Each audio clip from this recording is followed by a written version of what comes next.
Why chemistry, balancing algorithm, and web application.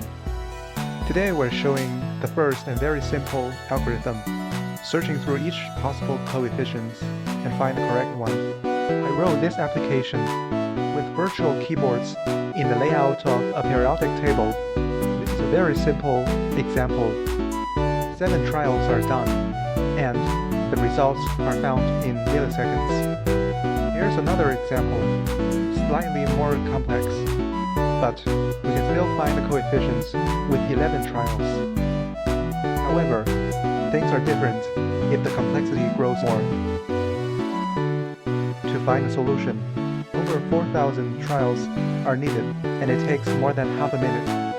So, tree search is definitely not the best algorithm due to its geometrically growing complexity.